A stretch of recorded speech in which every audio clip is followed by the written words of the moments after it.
Hey boys and girls, welcome to another super exciting, outrageous toy review. Today, we're taking a look at the vintage Star Wars Kenner Sand People, aka the Tusken Raider. The Tusken Raider, one of the first weird aliens we got to see in the original Star Wars trilogy. The Tusken Raiders and the Jawas inhabiting the sands of Tatooine. This was a great action figure, whether you used him as a background character in Jabba's palace, whether you made him a patron at the cantina, or you just had him ambush Luke Skywalker in the desert. So many fun play options with this guy. He's such a quintessential Kenner Star Wars figure with his vinyl cape and his little plastic accessory there, his gaffy stick. Let's dig into this guy and take a little closer look at him. They did a really good job of capturing the likeness of the Sand People from the movie. The head sculpt on this figure is really, really well done. It's wrapped up in those bandages, has those creepy eye ports, these little tubes on the side here, and this strange mouthpiece. There's a little bit of paint apps on the eyes and these spikes on top of his head. They're a little worn on mine because this guy's seen some action. He does have this vinyl cape like Ben and Darth Vader and Princess Leia from that original movie line. He does have some nice sculpted detail on his chest and his belt there. Well, even the Jawa had a vinyl cape at first.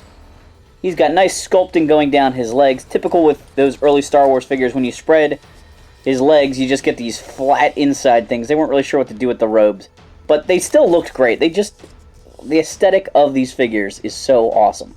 One really unique thing about the Tusken Raider is that his hands, both of them can hold accessories, but they are turned out as if to hold handlebars. And this is basically because probably the most memorable part of the movie involving a Tusken Raider is the Tusken Raider holding that gaffy stick above his head, screeching away, which was actually a clip played forward and backwards in the editing process.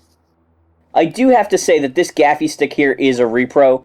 I have been unable to find an original gaffy stick, and I wanted to review this guy, and so I borrowed this repro from a friend who has some repro weapons.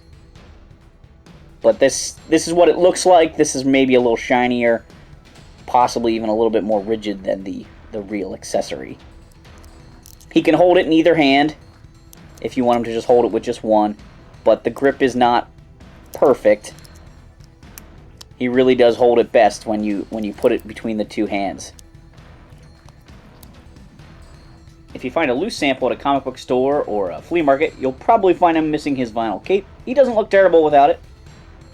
There are some cool videos online about how to recreate them if you have a piece of brown vinyl.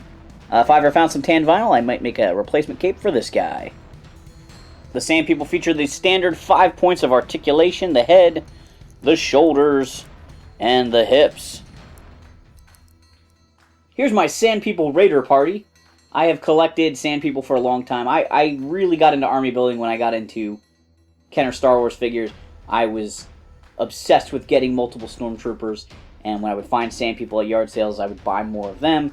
I picked up a couple in collections as an adult, and so now I've got a nice little squad of 5. Missing 2 capes, missing all 5 gaffy sticks, but you know, it's a nice little collection. They look cool on my shelf with my other Tatooine-based characters. I want to take a minute to show you these guys' faces. There is a variant called hollow tubes with these side parts. I don't have one of those, but you can see that the paint on the spikes and the eyes rub off easily on all of them. Some of these guys are in slightly better shape than others.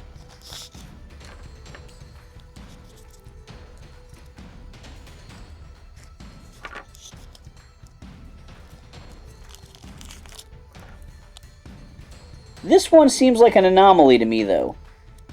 He has the nicest paint on his mouth, whereas a lot of them have sort of those upper teeth, I call them, worn off.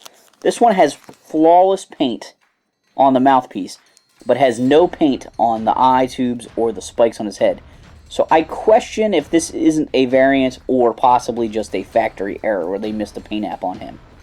It's a shame we never got a vintage Bantha for these guys to ride around on, but I bet if they had made it like the Dewback and the Tauntaun with the little trapdoor on the top, it would have destroyed a lot of capes. Oh well, maybe someday Hasbro will decide to give us some Kenner-style figures with that retro form factor, and we'll get a Bantha that way. They're trying to give us a sail barge right now.